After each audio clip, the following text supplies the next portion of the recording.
Louvado seja o nome do Senhor Jesus. Abra sua Bíblia mais uma vez, Jeremias 17, versos 9 e 10. Eu tenho duas versões aqui, eu vou ler as duas versões. Não tem problema nenhum, uma das versões que eu vou ler é essa que está aqui, adiante, versão da NVI, mas também vou ler a versão da NVT, que eu acho que as duas contribuem para o entendimento amplo desse versículo, amém? Diz assim o versículo, na versão NVI primeiramente: o coração é mais enganoso que qualquer outra coisa e sua doença é incurável. Quem é capaz de compreendê-lo? Eu sou o Senhor que sonda o coração e examina a mente, para recompensar a cada um de acordo com a sua conduta, de acordo com as suas obras. A versão da NVT diz algo parecido, mas é dessa maneira que ela expõe para a gente o texto. O coração humano é mais enganoso que qualquer coisa e é extremamente perverso. Quem sabe de fato o quanto é mal? Eu, o Senhor, examino o coração e provo os pensamentos. Dou a cada pessoa a devida recompensa de acordo com as suas ações. Provérbios 4, 23, na versão que eu selecionei, diz assim: sobre tudo o que se deve guardar, guarda o teu coração, porque dele procedem as fontes da vida. Vou ler mais uma vez esse verso. Sobre tudo o que se deve guardar, guarda o teu coração, porque dele procedem as fontes da vida. Feche seus olhos, vamos orar, pedir a Deus a direção. Senhor Deus, tua presença agora, queremos colocar diante de Ti nossos sentimentos, nossos pensamentos, Senhor Deus, cativos à Tua vontade, Senhor. Creio que o Senhor tem algo para derramar sobre nós. Sim, desde que eu cheguei, eu percebi algo diferente, Deus, e eu creio que o Senhor tem algo para derramar sobre o Teu povo essa noite. Eu te peço, Senhor, que essa mesma sensação de paz, de alegria que tomou meu coração, possa tomar o coração daqueles que precisam, Deus. Não uma alegria falsa, temporária, mas uma alegria verdadeira, libertadora, que vem do Teu Espírito, Senhor, porque é para isso que nós fomos chamados, para pregar o Evangelho e para desfazer a obra do inimigo. Nos ajuda, Senhor, nessa noite. Abre a nossa mente, nosso entendimento, nosso coração, para que possamos receber do Senhor, para que não sejamos enganados, mas que a Tua palavra revele a Tua vontade para nós, Deus. Abençoa cada um essa noite, a começar por mim, Deus, que a palavra também ministre ao meu coração e a todos nós que estamos presentes, ou os que estão na sua casa, ou que estão assistindo depois dessa pregação, Deus. Faz conforme o Teu querer, é o que nós pedimos e agradecemos. Em nome do Senhor Jesus. Amém. Amém? Você pode se assentar.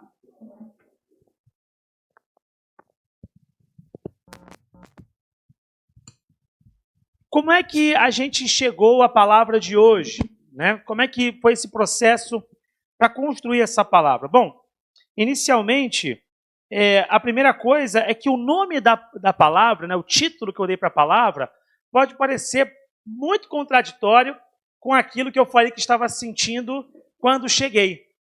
A palavra que eu recebi chama-se o perigo da alegria, que é completamente contraditório, porque eu falei que cheguei, me senti feliz, mas a palavra chama-se o perigo da alegria. E por que o perigo da alegria? Porque eu acredito que às vezes a sensação de alegria pode ser enganosa. Não quer dizer que toda alegria é enganosa, mas ela pode ser enganosa em algum sentido e a gente vai entender isso melhor. Mas é importante deixar claro que essa palavra me veio hoje pela manhã. Eu estava em casa ontem à noite, já havia estabelecido com o pastor Pedro, a gente definiu-se sobre quem pregaria, né, na manhã e noite, e aí eu falei, não, eu prego à noite, e aí quando eu falei isso, eu já estava com a palavra pronta, eu tinha uma palavra já feita, uma palavra que eu já tinha escrito há algum tempo, estava desenvolvida, estava toda pronta, ponto a ponto. Eu fui dormir com a certeza dessa pregação, e hoje pela manhã, quando eu acordei e eu fui orar, me veio à cabeça uma frase que eu até comentei com o James, quando a gente estava lá atrás, que eu falei, James, encaixou. Obrigado, querido. Encaixou. Vejo que a palavra realmente vai ao encontro da expectativa de Deus. Porque a palavra que me veio à cabeça foi, já se foram 6 meses. Foi a frase que me veio na minha cabeça de manhã. Já se foram 6 meses. Foi a primeira frase. E o pastor Pedro falou justamente hoje de manhã. Já foi metade do ano. E foi a mesma palavra que eu recebi em casa pela manhã. Já se foram 6 meses.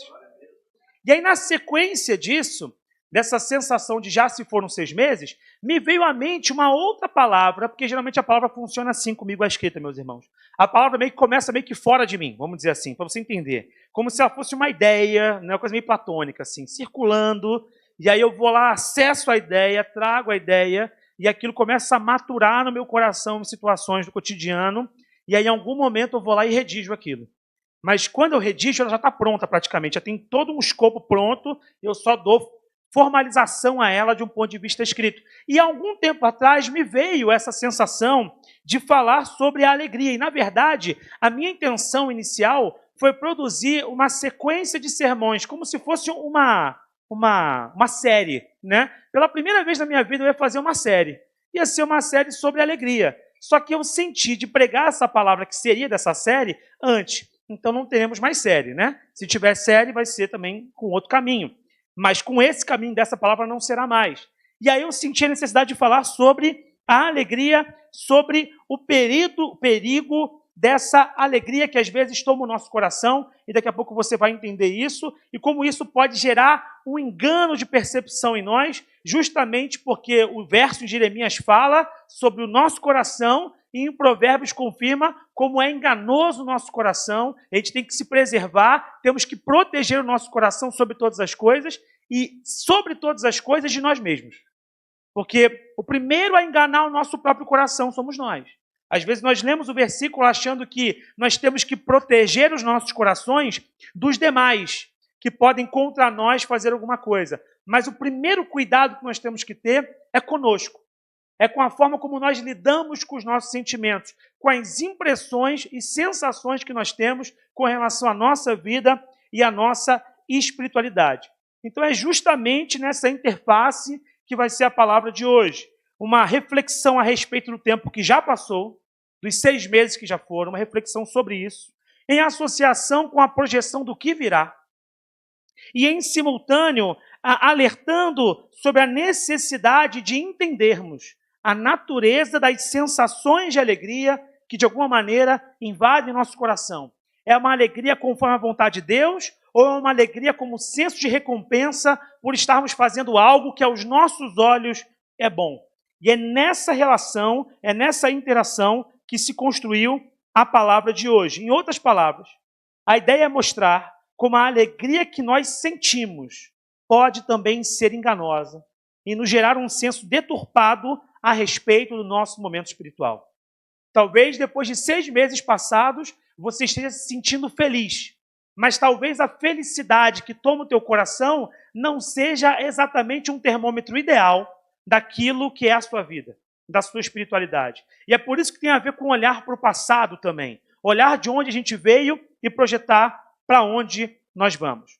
Isso posto, o primeiro ponto que eu estabeleço para a gente poder pensar sobre os perigos da alegria é o ponto que eu chamei uma igreja movida pelo poder da dopamina. Para quem não sabe, existem alguns neurotransmissores no nosso corpo, né? Ou seja, que transmitem, nível neural, algumas sensações. Nós temos pelo menos aí 4 importantes neurotransmissores que falam sobre a lógica da alegria, né? Que geram na gente uma sensação de satisfação. Quais são eles? A dopamina, conforme a gente mencionou, mas também tem a serotonina, a endorfina e a ocitocina. Talvez haja mais, mas eu não sou dessa área, assumo minha limitação, mas aqui fiz o trabalho de casa de procurar, pelo menos, quais seriam alguns desses neurotransmissores. E eu fiz questão de escolher a dopamina, porque a dopamina é um neurotransmissor da sensação de recompensa. É aquela sensação de quando você está com muita fome e você come e sente aquela paz no seu interior. A dopamina ajuda muito nisso. Ela dá aquela sensação de felicidade diante de um constrangimento que estava te incomodando e diante da solução, ele dá aquela sensação de recompensa e de felicidade.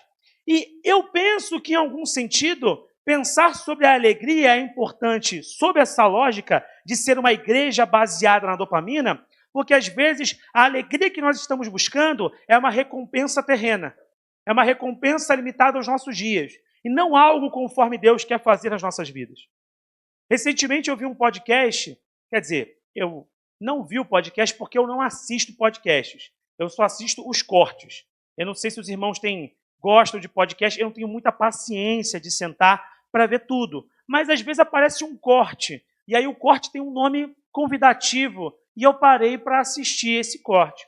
E esse corte, ele tinha uma conversa entre o cantor, que certamente todos aqui conhecem, né? Quem não conhece, eu não sei onde você estava nos últimos anos, mas tem um cara conhecido chamado Thales Roberto. E o Thales Roberto estava conversando, e aí talvez você não conheça, mas também é uma pessoa conhecida, um pastor chamado Douglas Gonçalves, que é o cara que organiza o Jesuscope, né? É o filho do Douglas Gonçalves, não, do Josué Gonçalves, né? Ele é o Douglas Gonçalves. E eles conversavam sobre a vida do Thales nesse momento, e para quem não sabe, eu também não sabia, o Thales está morando nos Estados Unidos. Ou ao menos estava morando nos Estados Unidos à ocasião dessa conversa, que transcorreu 11 meses atrás. Então, naquela época, ele dizia que já estava há 3 anos nos Estados Unidos. Se ele ainda estiver lá, já são 4 anos. E ele contou a respeito de uma conversa que ele teve com o pastor presidente da qual ele faz parte, da igreja da qual ele faz parte. E esse pastor presidente é um homem grande, influente, a igreja é muito grande, conforme o próprio Thales falou, e ele não falou isso com a intenção de gerar uma comoção, ele estava constatando um fato, que a igreja da qual ele faz parte talvez seja a maior igreja dos Estados Unidos, em termos de membresia, de impacto midiático, é uma igreja muito grande. Eu acho que é a Lakewood, não tenho certeza, é a Lakewood. Então ele está lá na Lakewood, então ele está vivendo essa experiência, e ele disse que o pastor presidente falou com ele o seguinte: nós trocamos a unção pela excelência. Nós trocamos a unção em favor da excelência, é isso mesmo. Nós tiramos a unção de jogo e colocamos a excelência como ponto principal. Só que o pastor, pelo que eu entendi da fala do Thales, não falou isso de um modo exultante, feliz, do tipo, olha, é isso mesmo, a gente quer a excelência em detrimento da unção, porque o que importa é a excelência. Não, me pareceu uma autocrítica. Me pareceu uma coisa do tipo, em algum momento, nós buscamos de tal maneira a excelência, nós buscamos de tal maneira a satisfação nossa no culto, a alegria gerada pelo ambiente do culto, a alegria gerada pelas coisas que a igreja pode promover, que a unção foi ficando secundarizada. Ou seja, a excelência tomou o maior lugar dos nossos cultos. Tudo passou a ser baseado em excelência e, consequentemente, na sensação de recompensa que essa excelência gerava. E aí ele dá 2 exemplos disso para a gente poder entender em termos práticos o que seria essa excelência que eles buscaram tanto, alcançaram, mas estão tendo dificuldade agora de modular isso com a unção. Aquela saudade, tá? Eles falam isso, eles sentem saudade da unção. Né? Saudade de estar no culto e ter aquela excelência toda, mas também sentir a presença do poder de Deus, que é o que dá dínamo e que é a força motriz da igreja. Ele dá 2 exemplos. Ele fala que a sala das crianças na igreja, ela é organizada por um cara que trabalha na Disney. Então, tudo na sala é interativo, tudo na sala é interessante. A criança chega, tem um negócio que faz uma bola gigante, ela toca na parede e sai um negócio do outro lado. Então, tudo é muito estímulo, todo momento, e a criança, obviamente, se sente alegre. Outro exemplo que ele deu foi que num musical fizeram nevar dentro da igreja. Ou seja, não é que a igreja estava em obra, e aí estava lá um buraco, começou a nevar, e uma cena meio esqueceram de mim, sabe? Não, eles criaram um mecanismo para fazer um musical, e na cena do musical nevava dentro do templo. E veja, quando a gente fala isso, isso parece muito distante para a gente. Pode parecer, não, eu estou tranquilo, porque esse tipo de armadilha a gente não vai cair. Para começar, estamos no Brasil, não vai nevar, pelo menos no Rio de Janeiro, não, né? No Sul, sim, se no Rio nevar, você já dobra os joelhos e peça perdão, porque o Apocalipse se aproxima, certamente, né? Mas não vai acontecer. Também, ninguém que trabalha com as crianças aqui trabalha na Disney, talvez no máximo no Hop Hari, não é a mesma coisa. Nós não temos esse risco aqui, não vai acontecer conosco. Mas eu quero que você entenda que esse risco pode ser modulado para a sua realidade. Talvez você não tenha o risco de cair na excelência da forma como a igreja de onde ele veio caiu. Mas talvez nós possamos cair num outro tipo de excelência e de geração de alegria próprio da nossa realidade, próprio do nosso universo, próprio das nossas conveniências. Talvez nós estejamos buscando um tipo de alegria baseado no sermão mais elaborado. Talvez eu pudesse estar buscando isso. com um sermão mais bonito, mais elaborado, com mais citações originais. E aí, obviamente, isso me traria uma felicidade, porque seria uma forma minha pessoal de autopromoção e de mostrar o quão inteligente, o quão sapiente, o quão rebuscado eu sou. Talvez alguns de nós possamos ser movidos no nosso louvor, ou então na nossa mídia, ou então nas nossas fotos, ou então na portaria, ou então no pastoreio, ou então na entrega dos dízimos e ofertas, ou então no trabalho discipular, ou então nas aulas que damos, pela ideia de satisfazer a nós mesmos, de terminarmos e falando, como foi bom hoje, eu preguei muito, como foi gostoso hoje, a minha voz saiu como nunca saiu. Hoje foi maravilhoso. De todos os caras que serviram a ceia, eu fui, todos os diáconos, né? Não é um cara, né? Embora a gente resista ao diácono e ele fugirá de vós, é o diácono. De todos os diáconos, eu fui mais efetivo, porque eu fui o que entreguei mais pães. E rapidamente, a gente é tomado por uma alegria perigosa. Uma alegria que é baseada na satisfação da nossa própria excelência, dos feitos das nossas próprias mãos. E é uma alegria falsa. Por quê? Porque é uma alegria que informa para a gente que tudo está bem.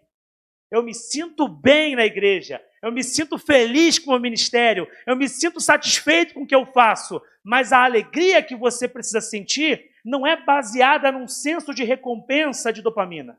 É baseado na revelação de Deus e na confirmação de que Deus está feliz com aquilo que você está fazendo.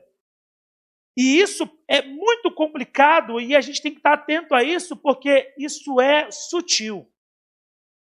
Porque a palavra fala que enganoso é o nosso coração. O nosso coração engana a gente. A gente é guiado pelo que a gente sente. Caramba, hoje foi incrível a pregação. Porque eu consegui falar tudo o que eu queria falar. Mas será que a pregação é boa quando eu falo tudo que eu queria falar ou quando eu falo o que Deus queria que eu falasse? Eu tinha outra pregação pronta. Mas talvez se eu fizesse aquela pregação, seria excelente, porque estava toda prontinha, toda redonda. Já sabia onde encaixar cada comentário. Mas talvez, não sendo aquilo que Deus queria falar, satisfizesse o meu coração. E talvez até de alguns irmãos, por ouvir uma palavra que foi eloquente e que tocou o teu sentimento, mas que não resolve. Porque nós não podemos ser enganados pela nossa própria eloquência e pelo nosso senso de alegria. Mas por aquilo, nós temos que ser guiados por aquilo que Deus quer fazer.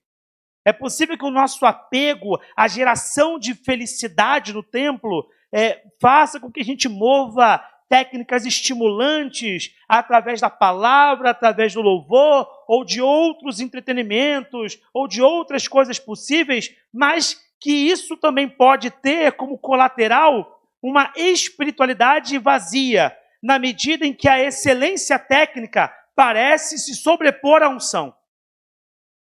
E aí a gente olha para a igreja americana sobre a qual o Thales fala, e o comentário do pastor dele não era apenas sobre a Lakewood, era um comentário sobre a igreja americana, que estava trocando a excelência, aliás, a unção pela excelência, e de algum modo esse pode ser o nosso caminho.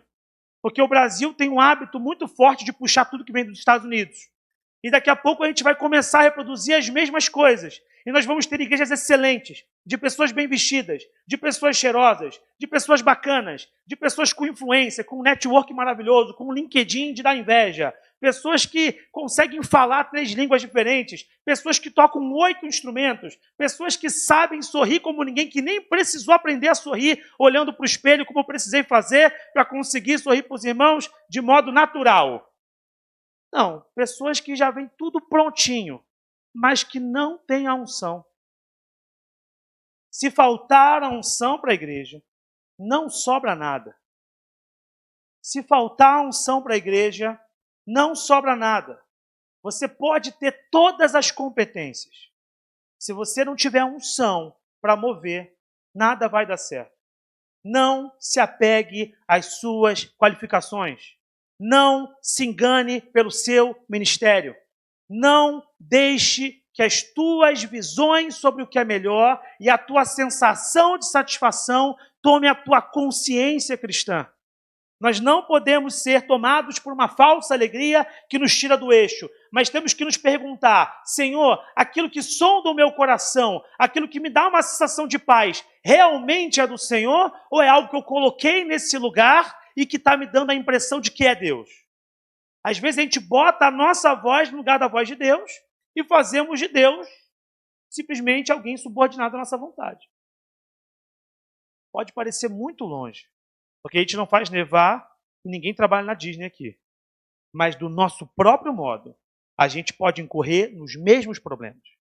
Nos mesmos problemas, dada a nossa realidade. Por isso que essa indicação não visa, e seria muito fácil fazer isso, falar assim, então, irmãos, o que percebemos? Que a igreja americana tem problemas. Fora a igreja americana. E pronto, a gente terceiriza o problema, né? Não serve a igreja americana, bom é a brasilidade, bom é a igreja tupiniquim, isso que é maravilhoso, e está tudo resolvido. Não é verdade. Não é verdade, porque o exemplo da derrocada alheia tem que nos ensinar antes, para que a gente não vá pelo mesmo caminho, porque a sabedoria não é precisar viver a experiência para acumular, é perceber o problema e se antecipar. Não, eu tenho que viver para poder acumular sabedoria. Esse é um pensamento não sábio. O pensamento sábio mostra para a gente que eu não preciso sofrer para aprender com o sofrimento. O sofrimento e os problemas do mundo têm que me instruir de alguma maneira para que eu não venha cair nos mesmos problemas que eu estou identificando. Então, o que a gente tem que ter em nossa mente, basicamente, é que nós precisamos ajustar o nosso coração e o nosso senso de alegria. Igor, então a sua fala é uma fala contrária ao que é o belo, é contrário a uma beleza estética, a uma gramática bonita, você é contrário à excelência, você é inimigo da beleza? Claramente não sou. Claramente não sou. O ponto não é esse. O ponto é, a minha provocação é sobre o tipo de prioridade que a gente estabelece. Veja, se a excelência que nós temos está facultada a uma relação com Deus de verdade, essa excelência ela é forma de expansão da honra de Deus, da glória e da sua manifestação. No entanto, se a nossa busca por excelência é uma questão só pessoal, só dos nossos próprios interesses, a manifestação de Deus não se faz notória. Porque o verdadeiro louvor é o que nasce do coração. O verdadeiro louvor é o que está radicado nos teus sentimentos, onde ninguém consegue sondar, apenas Deus. E o que fala Jeremias? Eu, o Senhor, examino o coração e provo os pensamentos.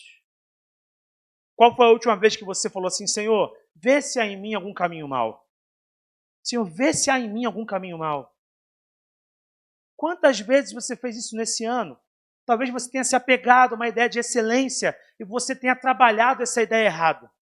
Talvez você tenha se apegado a uma ideia de alegria e tenha trabalhado essa ideia errada. O problema não é a excelência ou a alegria, mas o que está fazendo com esses conceitos. Como você está elaborando eles na sua vida.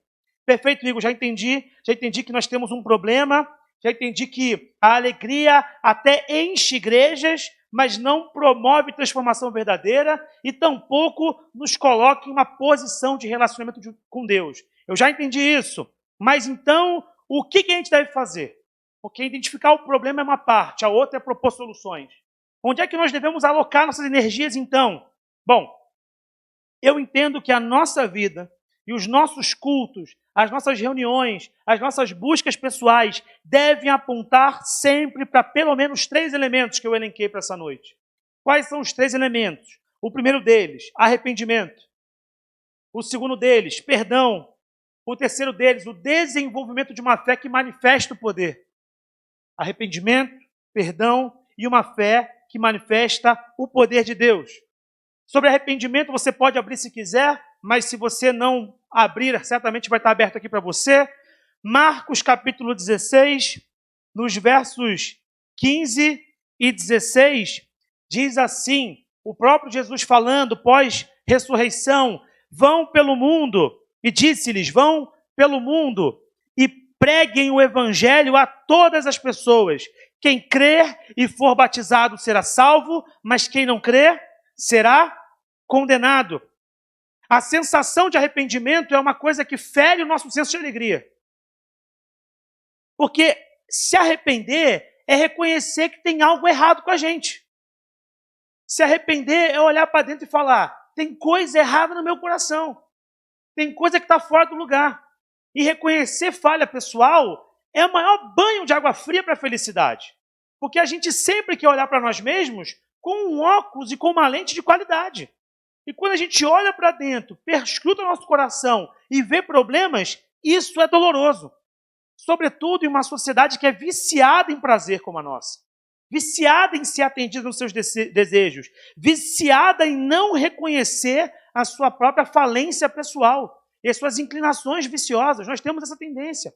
Nós queremos ser atendidos. Tudo é sobre a gente. Tudo é para estimular o nosso coração. Tudo é a nossa vontade. Tudo é o vinde a mim. E aí Jesus fala assim, não é sobre você. Arrependa-se.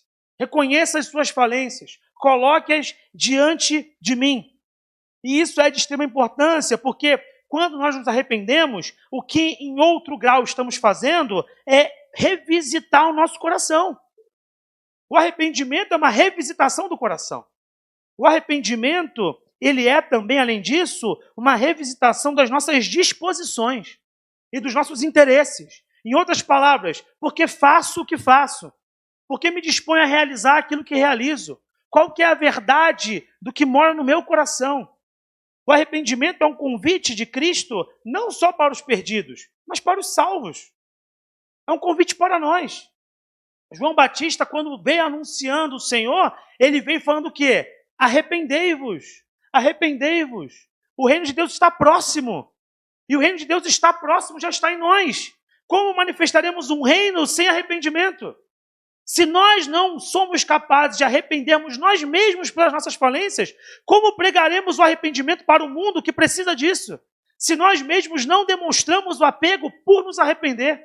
Se nós mesmos, quando muitas vezes falhamos com as pessoas, inclusive, não reconhecemos isso publicamente, não buscamos uma solução.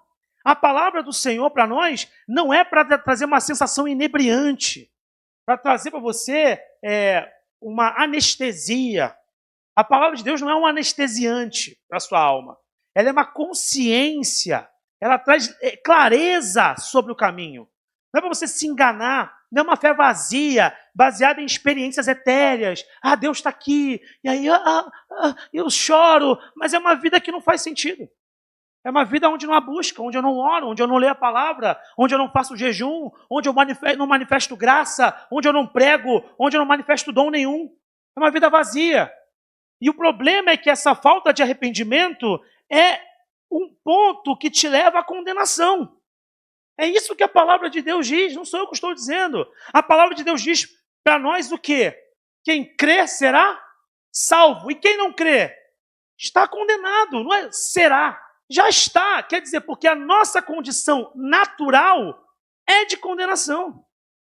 Nós já estamos condenados. O que Jesus faz é oferecer uma solução. Ele traz a solução para a condenação que já está nos nossos corações. Jesus nos convida para um arrependimento verdadeiro. Arrepender-se é fundamental, porque a falta de arrependimento te condena a uma vida distante de Deus. Algumas pessoas vão passar anos na igreja e não vão se converter, porque não se arrependem das suas falhas. Não basta estar na igreja, é preciso ter um coração entregue.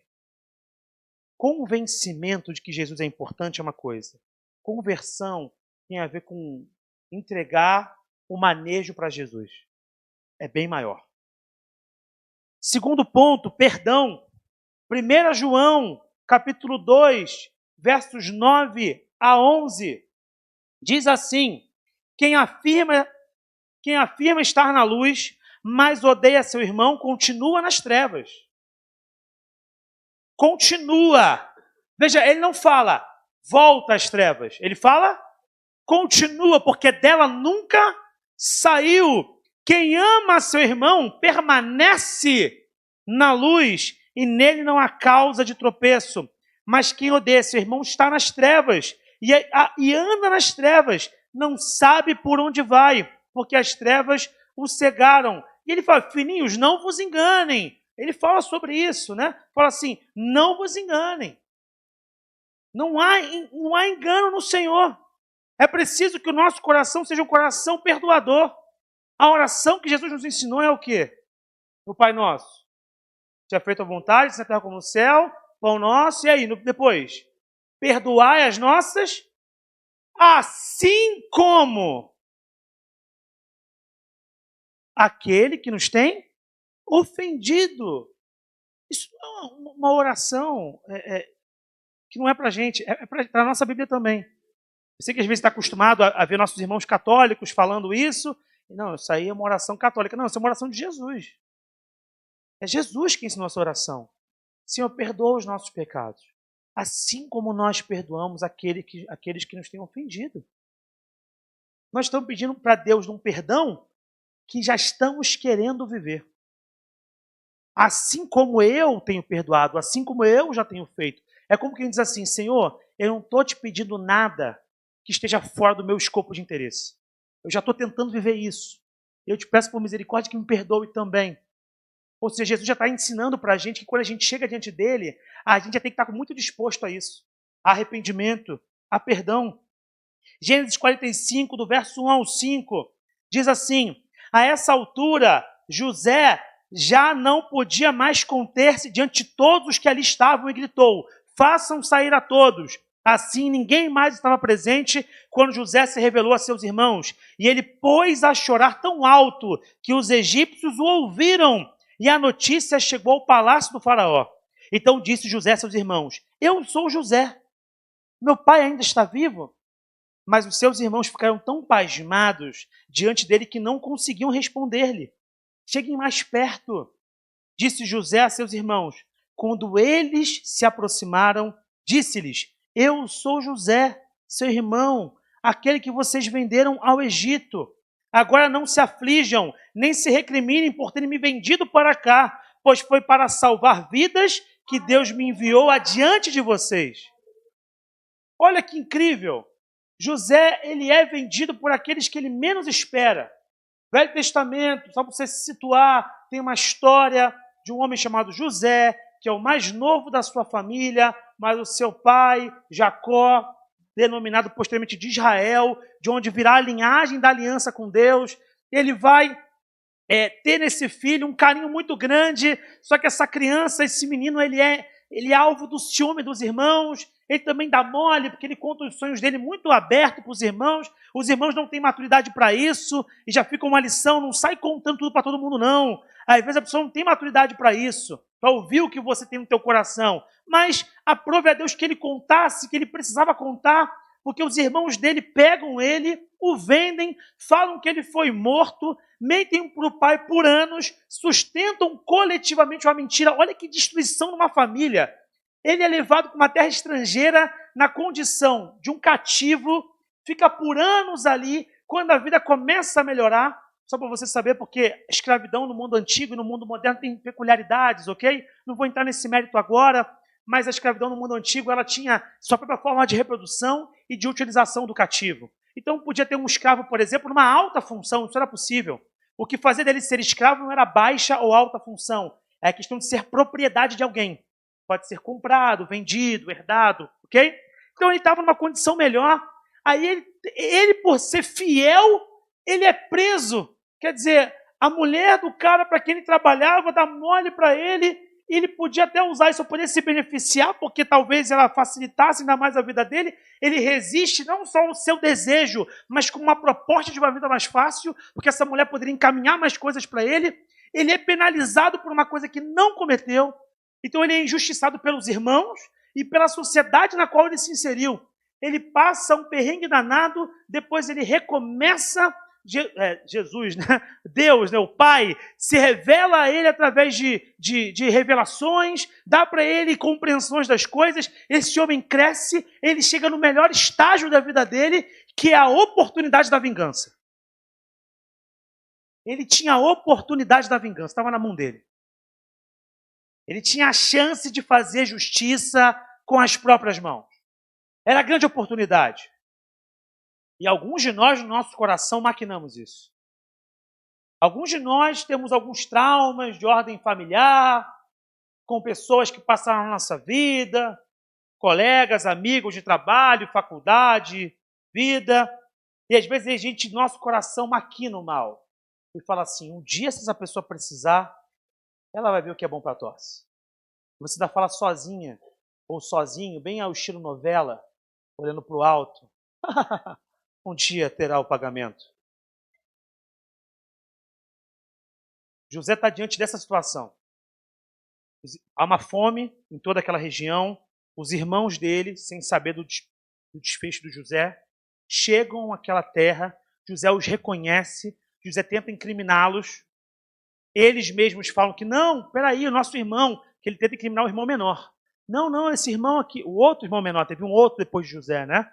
Enfim, tenta incriminar, os irmãos o protegem e José, que tem a chance de falar assim, aproxima-se, está todo mundo detido, acabou a vida de vocês. Só mandam buscar meu pai, porque meu pai vai ficar na boca, não tem nada com isso. O resto, Rubem, rapaz, vou passar todo mundo. Vocês vão comer o pão que o diabo amassou. Acabou a vida de vocês. A vingança é minha, diz o Senhor. É o Senhor que está falando. Eu estou falando que é minha. É a minha chance. Chega a salivar. O que José faz? Ele busca a redenção. José fala assim, eu sou o vosso irmão José. Deus me mandou para cá porque ele sabia da fome que teria. Ele sabia que eu podia ser usado. E agora traz todo mundo para cá. Traz meu pai também. Traz para cá todo mundo, porque a gente vai reconstruir. O verdadeiro evangelho, ele se constitui no arrependimento e no perdão. O arrependimento, quem não se arrepende já está perdido.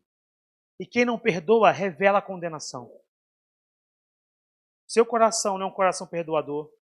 Você já revelou a condenação que há em ti. E eu tenho que falar a verdade, porque a gente foi chamado para falar a verdade. A palavra, às vezes, ela é desconfortável, mas é necessária, porque é nesse desconforto que Deus trata o teu coração, tira essa sensação de alegria falsa que você tem e arruma as coisas nos seus devidos lugares. Ele foi usado para uma grande obra. Lembro de um caso, antes de ir para o nosso último ponto, contado pelo Lúcio Mauro Filho. Acho que é Lúcio Mauro Filho, que é comediante também, ator, né, dramaturgo, e o pai dele era o Lúcio Mauro, né? Então tinha um pai, acho que é falecido, o pai dele. E aí, antes de falecer, o Lúcio Mauro Filho tinha vontade de fazer uma peça com o pai dele. Ele conta isso num outro corte de podcast. Veja que eu não assisto tudo, mas assisto todos os cortes, né? E aí, eu não vejo tudo uma vez só, picoto. É aquela pessoa que abre o chocolate e come uma vez só, mas come quebrando pedaços, né? Eu vou quebrando os pedaços, quando eu vejo já foi tudo. O chocolate e o podcast, inclusive. Então, o Lúcio Mauro Filho conta que ele queria fazer uma peça com o pai dele. Qual é a temática da peça? Era a relação pai e filho. Era isso. Porque o pai dele parece que estava se sentindo meio triste, meio desgostoso da vida já, e estava resistindo a participar de algumas coisas. E o Lúcio Mauro Filho falou assim, pai, mas meu sonho é esse. E isso entrou no coração do pai dele, trouxe uma alegria e fizeram uma peça juntos. E aí, uma certa ocasião, um ex-jogador de futebol, que hoje é comentarista, extremamente polêmico e interessante, que se auto-intitula Craque Neto, né? O Craque Neto, ele foi assistir a peça. Perguntou, pô, tem ingresso aí e tal para assistir? E o Lúcio Mauro Filho falou, não, bota ele aí dentro, ele e a família toda aqui para assistir a peça. E eles assistiram a peça e quando acabou, porque a graça de Deus se manifesta, às vezes ela usa quem ela quiser para poder resolver as coisas, né? E aí, durante a peça, que era a temática sobre família, sobre perdão, sobre correção, sobre ajuste, o Neto, quando acabou, foi conversar com o Lúcio Mauro Filho e só conseguia chorar. Porque ele não falava com o pai dele há 20 anos. E aí, corta a cena do podcast, mostra uma conexão com o Neto no programa de TV dele, falando, chorando, perdoa.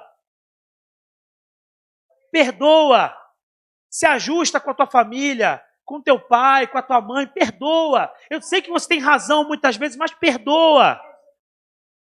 Você vê que Deus usa uma peça de teatro e às vezes a gente acha que só a gente tem capacidade de manifestar um pouco da graça.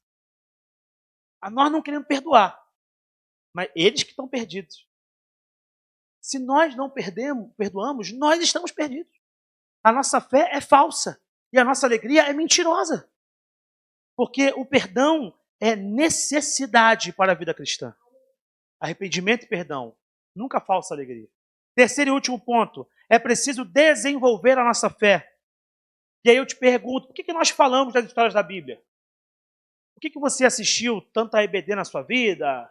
Participou da escola bíblica de férias? Para quê? Para conhecer as histórias? Amados, saber das histórias da Bíblia não é para a gente ter um conhecimento meio que enciclopédico, sabe? Aquela coisa do tipo, quantas voltas foram dadas em Jericó? Aí o pessoal fala 7, está errado, você sabe, né?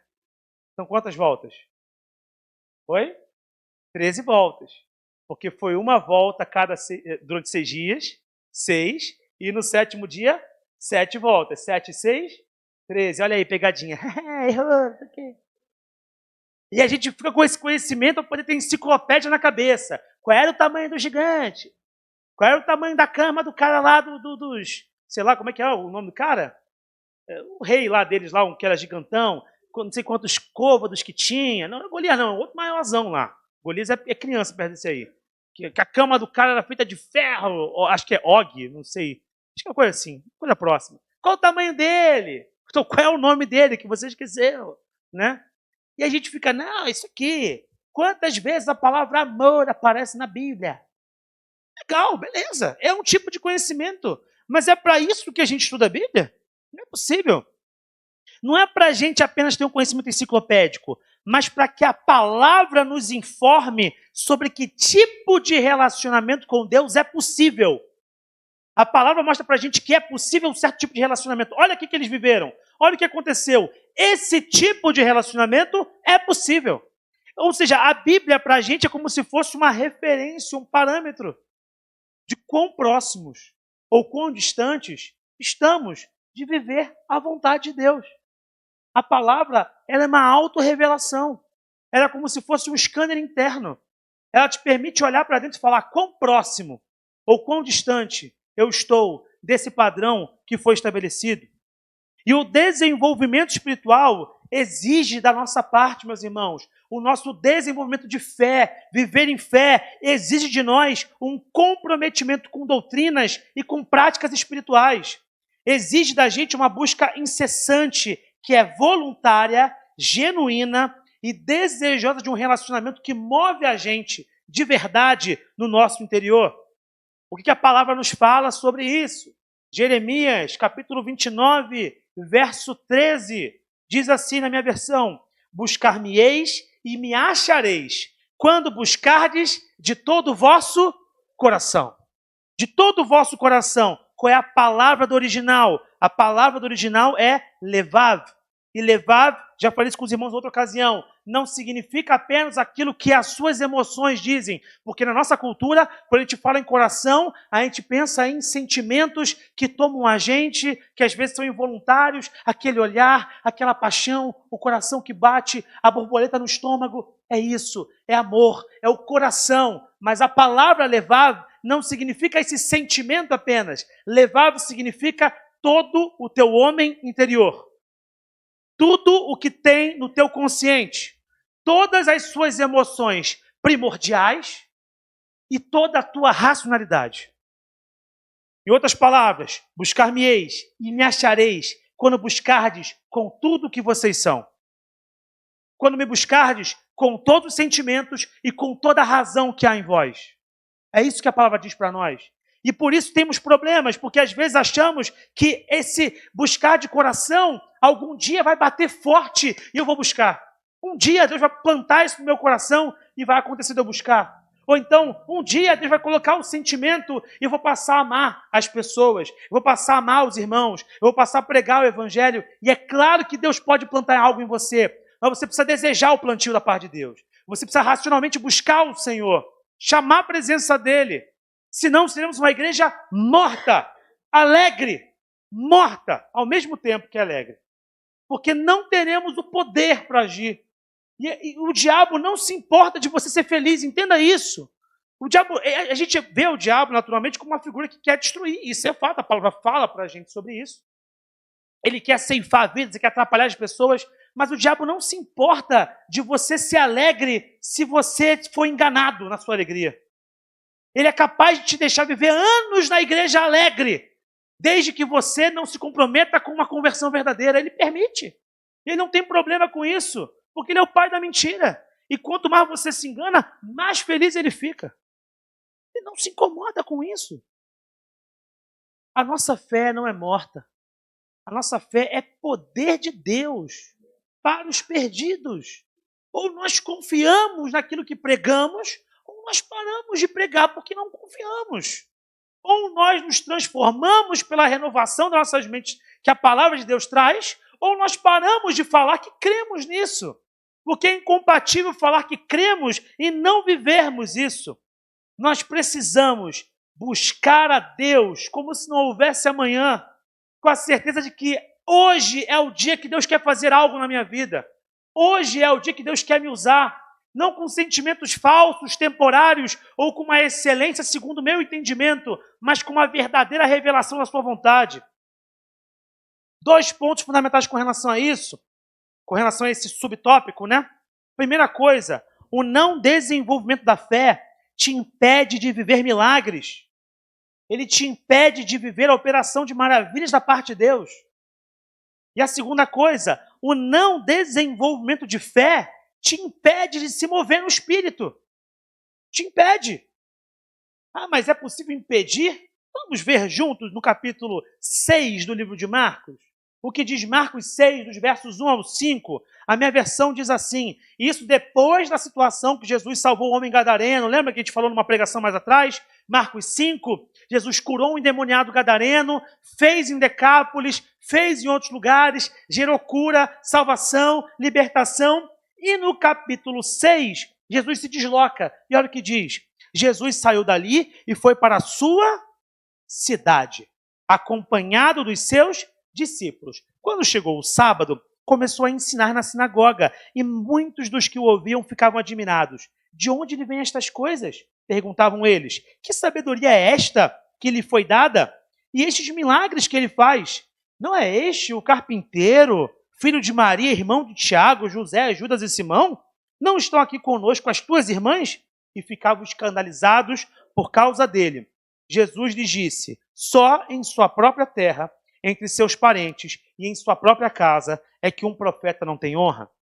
E não pôde fazer ali nenhum milagre. Jesus, que é a manifestação humana da plenitude da glória de Deus, o Deus Filho, igual em substância, glória e majestade do Pai, por meio de quem todas as coisas foram feitas. Tudo foi feito por Ele, nele e para Ele. Não pôde fazer ali nenhum milagre. Porque não havia fé. Se faltar fé para nós, não haverá milagre em Nova Jerusalém. Mas eu quero ver milagre. Eu estou disposto a ver milagre. E eu desejo que você seja disposto também. Porque se você estiver disposto, você me ajuda. Se você não estiver disposto, você trava. Porque a igreja tem que estar junta nesse propósito, porque é na comunhão que Deus ordena essa bênção. Nós precisamos ter fé que Deus pode fazer. Ele não pôde fazer nenhum milagre, exceto impor as mãos sobre alguns doentes, poucos, e curá-los. E ficou admirado com a incredulidade deles. Então Jesus passou a percorrer os povoados ensinando. Então a primeira coisa, sem fé não há manifestação do poder de Deus. Não há milagre. Não tem como. Não, eu preciso que aconteça para eu ter fé. Não, você precisa ter fé para acontecer. Precisa ter fé. Bota a tua fé em ação. Segunda coisa que eu falei, que sem fé você não se move no Espírito. 1 Coríntios capítulo 2, a gente percebe que só pode entender as coisas do Espírito quem se move pelo Espírito. Diz no verso 4, minha mensagem, apóstolo Paulo falando isso, a igreja de Corinto, minha mensagem e minha pregação não consistiram de palavras persuasivas de sabedoria, mas consistiram de demonstração do poder do Espírito, para que a fé que vocês têm não se baseasse na sabedoria humana, mas no poder de Deus. Entretanto, falamos da sabedoria falamos de sabedoria entre os maduros, mas não da sabedoria desta era ou dos poderosos desta era, que estão sendo reduzidos a nada. Pelo contrário, falamos da sabedoria de Deus, do mistério que estava oculto, o qual Deus pré-ordenou antes do princípio das eras, para a nossa glória. Nenhum dos poderosos desta era o entendeu, pois se o tivessem entendido, não teriam crucificado o Senhor da glória. Todavia, como está escrito, olho nenhum viu, ouvido nenhum ouviu, mente nenhuma imaginou o que Deus preparou para aqueles que o amam, mas Deus o revelou a nós por meio do Espírito, e o Espírito sonda todas as coisas, até mesmo as coisas mais profundas de Deus. Pois quem dentre os homens conhece as coisas do homem, a não ser o Espírito do homem que nele está? Da mesma forma, ninguém conhece as coisas de Deus, a não ser o Espírito de Deus. Nós, porém, não recebemos o Espírito do mundo, mas o Espírito procedente de Deus, para que entendamos as coisas que Deus nos tem dado pela graça, gratuitamente. Delas também falamos, não com palavras ensinadas pela sabedoria humana, mas com palavras ensinadas pelo Espírito, interpretando verdades espirituais para os que são espirituais. Quem não tem o Espírito não aceita as coisas que vêm do Espírito de Deus, pois eles são loucura e não é capaz de entendê-las, porque elas são discernidas espiritualmente. Mas quem é espiritual discerne todas as coisas, e ele mesmo por ninguém é discernido. Pois quem conheceu a mente do Senhor para que possa instruí-lo? Nós, porém, temos a mente de Cristo. A nossa fé é isso aqui. A nossa fé é isso aqui. É o desenvolvimento de uma relação profunda com a manifestação de Deus e do seu poder. Nós precisamos colocar nos próximos meses a mente no lugar. Certamente, coisas virtuosas foram produzidas, mas alinhamentos são importantes para que o verdadeiro crescimento continue sendo processado. Não se engane pelos seus sentimentos. Eu comprometo com você que vou trabalhar para também não ser enganado pelos meus. Nós precisamos em conjunto. Essa palavra não é para mim, é para você apenas, é para mim, é para toda a igreja. Todos nós. Não podemos ser enganados pela nossa alegria e pela nossa sensação de felicidade, porque fazemos algo que aos nossos olhos é excelente. Nós devemos fazer aquilo que é excelente aos olhos do Senhor. Arrependimento, perdão, desenvolvimento da fé para a manifestação do poder de Deus. É disso que precisamos. Uma igreja viva, fugaz, uma igreja vívida, com disposição, com energia, é uma igreja que se arrepende, é uma igreja que perdoa, é uma igreja que discipula na fé e que mostra a manifestação do poder de Deus. Você não precisa encontrar estímulos de alegria enganosos. Você não precisa de uma excelência falsa que está ocupada com a geração de uma experiência pontual de culto. Você precisa abraçar os processos. Nós, vocês e eu, precisamos abraçar a verdade que a palavra revela. Arrependimento, perdão e desenvolvimento de uma fé que manifesta o poder e o agir de Deus. Amém? Vamos ficar de pé.